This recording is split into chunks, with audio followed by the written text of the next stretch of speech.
কাল বিধানসভা ভোটের ফল প্রকাশের দিনই ঝড় বৃষ্টির পূর্বাভাস রয়েছে।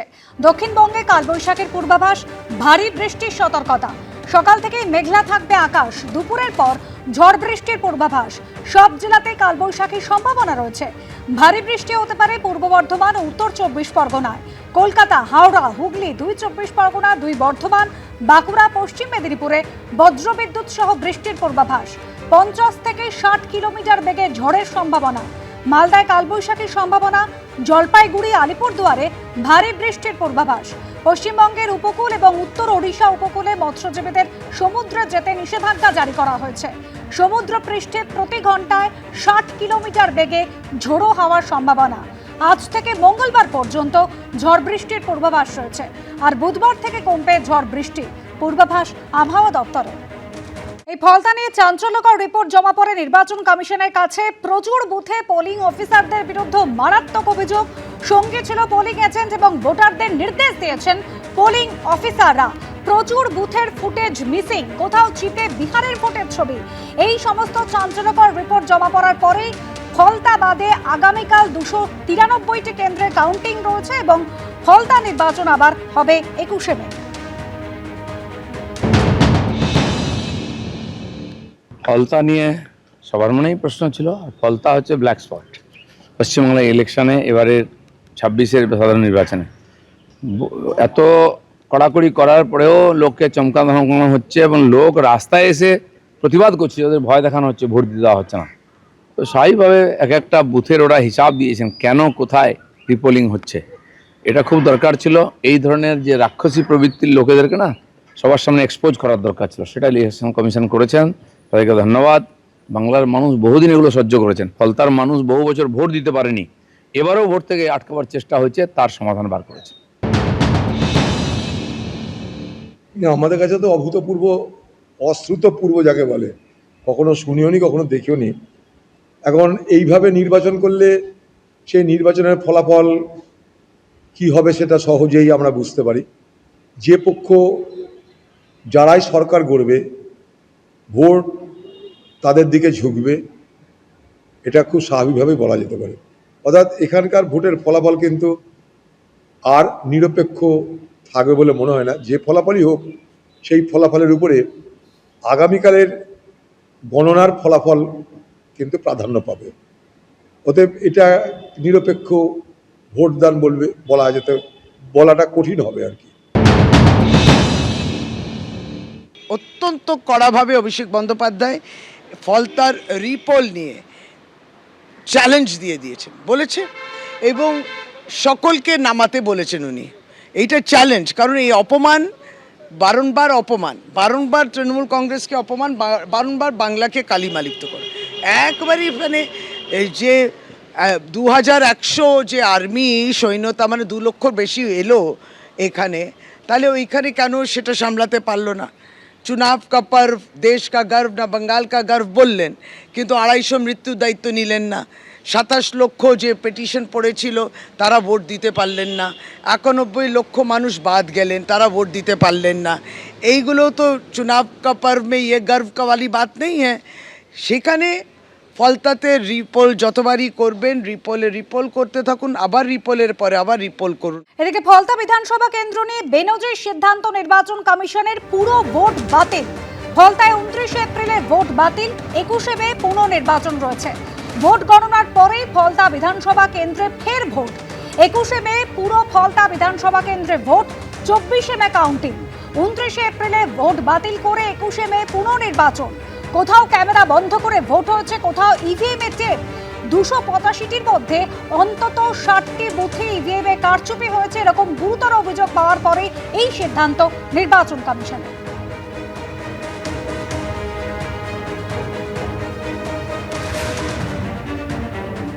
নির্বাচনের একেবারে শুরু থেকেই যে বিধানসভা কেন্দ্রের নাম বারবার করে উঠে আসে সেটা হচ্ছে ফলতা বিধানসভা কেন্দ্র। এবং সেই ফলতা বিধানসভা কেন্দ্রে আমরা দেখেছি যে ভোটের আগে একেবারে বিশেষ পর্যবেক্ষককে নিয়োগ করা হয়। তিনি জাহাঙ্গীর খানের বাড়িতে চলে যান, গিয়ে তিনি কিন্তু কার্যত যে বিষয়ে বলেন যে ভোটের সময় যাতে কোনো রকমভাবে কারচুপি না করা হয় এবং যাতে ভোটারদেরকে হুমকি না দেওয়া হয়। তার পরবর্তীকালে যে বিষয় দেখা যায় যে ভোটের দিনকে একেবারে একের পর এক অভিযোগ, সেই অভিযোগগুলো সামনে আসে ফলতা বিধানসভা কেন্দ্র থেকে।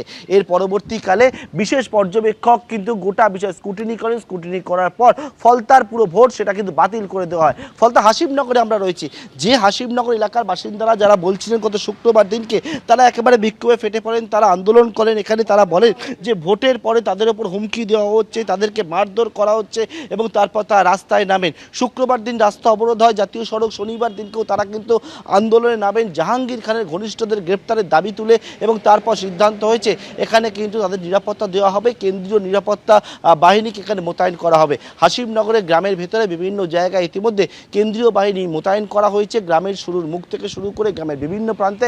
এবং ইতিমধ্যে যে সিদ্ধান্ত নিয়েছে নির্বাচন কমিশন নতুন করে ফলতায় নির্বাচন করার জন্য, তাতে গ্রামের বাসিন্দারা একদিকে যেমন খুশি, তার পাশাপাশি তারা বলছেন তাদের নিরাপত্তার জন্য যেন আগামী দিনেও কেন্দ্রীয় বাহিনী এখানে মোতায়েন থাকে সেই বিষয়টাই তারা চাইছেন। ক্যামেরায় ভগবান সাহের সঙ্গে পার্থপ্রতিম ঘোষ, এবিপি আনন্দ, দক্ষিণ 24 পরগনা।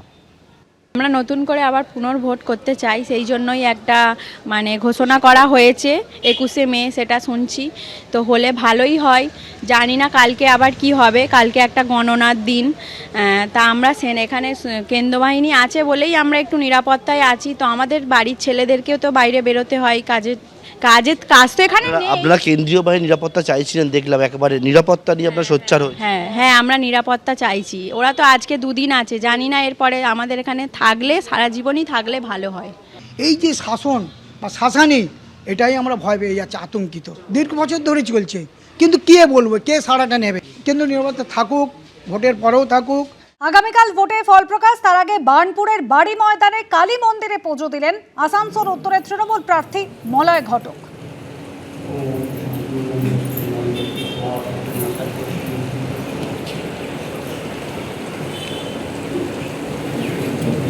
তৃণমূল মুখপাত্র শান্তনু সেন রয়েছেন আমাদের সঙ্গে টেলিফোন লাইনে। শান্তনুদা, অর্জুন সিং তিনি বলছেন আমরা ডিজে বাজাবো না, উন্নয়নকে রাস্তায় নিয়ে আসবো, সকলকে গুড় বাতাসা খাওয়াবো।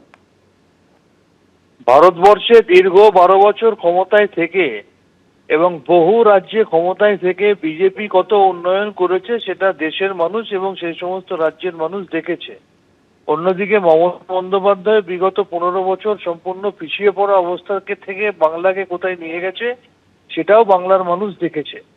বাংলার 2 লক্ষ কোটি টাকা আটকে রেখে বাংলার 91 লক্ষ মানুষের ভোটার অধিকার কেড়ে নিয়ে বাংলা ভাষায় কথা বললে বাংলাদেশি বলে তকমা দিয়ে দেশ থেকে তাড়িয়ে দেওয়ার হুঙ্কার দিয়ে বাংলা সংস্কৃতির যারা আইকন তাদেরকে অপমান করে সামগ্রিকভাবে কেন্দ্রীয় সরকার, পুলিশ প্রশাসন থেকে, সেন্ট্রাল ফোর্স থেকে, ইলেকশন কমিশন থেকে সমস্ত কিছুকে কাজে লাগিয়েও যখন বুঝতে পেরেছে যে আগামী 4 মে মমতা বন্দ্যোপাধ্যায় নেতৃত্বে চতুর্থবারের জন্য তৃণমূল কংগ্রেসের সরকার গঠন শুধুমাত্র সময়ের অপেক্ষা, তখন সেটা বুঝতে পেরে তারা এই ধরনের কিছু কথাবার্তা বলছেন অর্বাচীনের মতো। আর মাত্র কয়েক ঘন্টার অপেক্ষা, তারপরেই তিনি যেখানকার কথা বলছেন সেই ব্যারাকপুর শিল্পাঞ্চলেও ভারতীয় জনতা পার্টি আবার খাতা খুলতে পারবে না এবং সামগ্রিকভাবে আগামী কাল আবার সারা বাংলায় সবুজ ঝড় উঠবে। ধন্যবাদ শান্তনুদা। ভোট গণনার আগের দিন নোয়াপাড়ার বিজেপি প্রার্থী অর্জুন সিং তিনি আবার হুঙ্কার দিয়ে বলছেন আমরা ডিজে বাজাবো না, ডিজে বাজানোর স্বাদ নেই, উন্নয়নকে রাস্তায় নিয়ে আসবো আর সকলকে গুড় বাতাসা খাওয়াবো। শুনুন। ডিজে লাইন কেটে দিয়েছে আমরা, আর ডিজে বাজানোর স্বাদ। আপনারা কি করবেন? আমরা কোনো ডিজে না, আমরা একদম না গুড় বাতাসা। আমরা গুড় বাতাসা, উন্নয়নকে রাস্তায় নিয়ে আসবো আর গুড় বাতাসা খাওয়াবো। আমরা কোনো ডিজে বাজাবার বিশ্বাসী নেই। ডিজে তার তো বাংলার মানুষ কেটে দিয়েছে, কেন ডিজে পশ্চিমবাংলাতে তো এমনিও এলাউ নেই। দুষ্টের দমন, শিষ্টের পালন, ভগবানের কাছে এই প্রার্থনা। এই ভোট পরিবর্তনের ভোট। ভোট গণনার আগের দিন পুজো দিতে বেরিয়ে জয়ের ব্যাপারে আশাবাদী মানিকতলা বিজেপি প্রার্থী তাপস রায়। রাত পোহালেই গণনা শুরু, তার আগেই সকাল থেকে একের পর এক জায়গাতে বিজেপির প্রার্থীরা তারা একের পর এক মন্দিরে পুজো দিচ্ছেন। ঠিক এখানে আমরা যেমনটা দেখলাম যে মানিকতলা কেন্দ্রের বিজেপি প্রার্থী তাপস রায় তিনি তার নির্বাচনী যে কার্যালয় তার পাশে দক্ষিণাকালী মন্দিরে গিয়েছিলেন। কি প্রার্থনা? না, মার কাছে প্রার্থনা একটাই, আমি সকালেও গেছিলাম এখানে আমার মানিকতলা কেন্দ্রে বা কার্যালয়ে ঢোকার আগে ঠনঠনিয়া সিদ্ধেশ্বরী কালী মন্দিরে, সেখানেও একই প্রার্থনা, দুষ্টের দমন শিষ্টের পালন হোক পশ্চিমবাংলায়। একেবারে দিনের শুরুতে বাড়ির পাশের যে মন্দির সেখানেও গেছিলেন এবং এখন দেখছি এখানে আগামীকালের প্রত্যাশা কি, কর্মসূচি কি? ঠিকই, প্রত্যাশা তো একটাই, যেভাবে মানুষ ভোট দিয়েছে, এ ভোট তো পরিবর্তনের ভোট, আর পরিবর্তন অবশ্যম্ভাবী। আগামী প্রজন্মকে বাঁচাতে, পশ্চিমবঙ্গকে বাঁচাতে এবং ভারতবর্ষের সার্বভৌমত্ব এবং আভ্যন্তরীণ নিরাপত্তা নির্ভর করছে, এই ভোটের ওপরে তো অনেক কিছু নির্ভর করছে। মনে হয় সেসব ভেবেই বোধহয় মানুষ বেরিয়ে ভোট দিয়েছেন। একেবারে পরিবর্তন অবশ্যম্ভাবী, এ বিষয়ে কিন্তু রীতিমতো আশাবাদী তাপস রায় এবং আর মাত্র কয়েক ঘন্টার অপেক্ষা, সেক্ষেত্রে রাজ্যে যে পরিবর্তন আসবে সে বিষয়ে কিন্তু রীতিমতো আশাবাদী তাপস রায়। ক্যামেরায় অজয় দাসের সঙ্গে সত্যজিৎ বৈদ্য, এবিপি আনন্দ, কলকাতা। ভোট গণনার আগের দিন নোয়াপাড়ায় বিজেপি প্রার্থী অর্জুন সিং তিনি আবার হুঙ্কার দিয়ে বলছেন, আমরা ডিজে বাজাবো না, ডিজে বাজানোর স্বাদ নেই, উন্নয়নকে রাস্তায় নিয়ে আসবো আর সকলকে গুড় বাতাসা খাওয়াবো। শুনুন। ডিজে লাইন কেটে দিয়েছে আমরা, আর ডিজে বাজানোর সাহায্য আপনারা কি করবেন? আমরা কোনো ডিজে না, আমরা একদম না গুড় বাতাসা। হ্যাঁ, আমরা গুড় বাতাসা, উন্নয়নকে রাস্তায় নিয়ে আসবো আর গুড় বাতাসা খাওয়াবো। আমরা কোনো ডিজে বাজাবার বিশ্বাসী নেই। ডিজে তার তো বাংলার মানুষ কেটে দিয়েছে, কেন ডিজে পশ্চিমবাংলাতে তো এমনিও এলাউ নেই। আগামীকাল বিধানসভা ভোটে ফল প্রকাশ, তার আগে সাখাফাত মেমোরিয়াল স্কুলে স্ট্রং রুম পরিদর্শনে ফিরাদ হাকিম। মমতা বন্দ্যোপাধ্যায় চতুর্থবারের জন্য মুখ্যমন্ত্রী হচ্ছেন, আগের থেকে বেশি মার্জিনে তৃণমূল পশ্চিমবঙ্গে ক্ষমতায় আসছে। স্ট্রং রুম পরিদর্শনে এসে আর কি বললেন কলকাতা বন্দর কেন্দ্রের তৃণমূল প্রার্থী, শুনুন। স্ট্রং রুমের নিরাপত্তা কিরকম? স্ট্রং রুমে তো সব আমাকে ঢুকতে দেবে না, কিন্তু আমাদের যারা এজেন্ট তারা বলছে এখনো ঠিক আছে।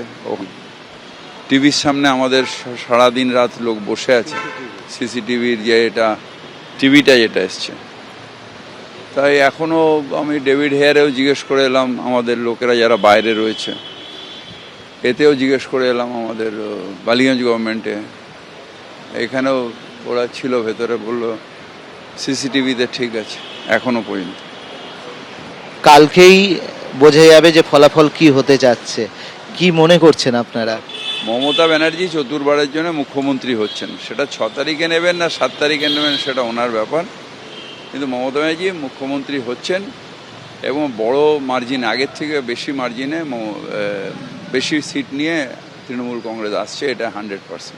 কোনো টেনশন কাজ করে না আগের দিন ফলাফল? কোনো টেনশন কোনো কাজ করে না, কারণ সারা বছর মানুষের সাথে আছি, সারা বছর লেখাপড়া করছি, ইলেকশনে পরীক্ষার দিনে পরীক্ষার রেজাল্ট নিয়ে চিন্তা করবো কেন? মানুষের সার্ভিস না দিলে হঠাৎ করে আসলে আমার টেনশন হতো, মানুষের সার্ভিস সারা বছর ধরে আমরা দিচ্ছি, টেনশন করার কি আছে? কাউন্টিং এজেন্ট সব কথা বলা হয়ে গেছে আপনাদের কিরকম? তো হয়েছে সব জায়গায়, কালকেও ভার্চুয়াল হয়েছে কাউন্টিং। আমি অন্য দলের ব্যাপার নিয়ে বলি না, আমরা আর মানুষকে সার্ভিস দিচ্ছি, মানুষের কাছে একদিনের জন্য প্রতিদান চাই। দেখছি দুদিকে পাহারা দেওয়া হচ্ছে, ওদিকে তৃণমূলের কর্মীরা পাহারা দিচ্ছেন, আপনি এখানে এসে ঘুরে যাচ্ছেন, মানে এই সতর্কতা কি কারণ? সুনিশ্চিতভাবে যখন একটা ইলেকশন হচ্ছে আমরা সব রকমভাবে আমাদের সংগঠন যেটা আছে সেটাকে কাজে লাগাবো, আমরা সবসময় চোখ খোলা রাখবে, এটাই তো নিয়ম। কি হবে ভবানীপুর? ভবানীপুর অনেক অনেক মার্জিনে মমতা ব্যানার্জি জিতবেন, এটা সবাই জানে। এবিপি আনন্দ, এগিয়ে থাকে, এগিয়ে রাখে।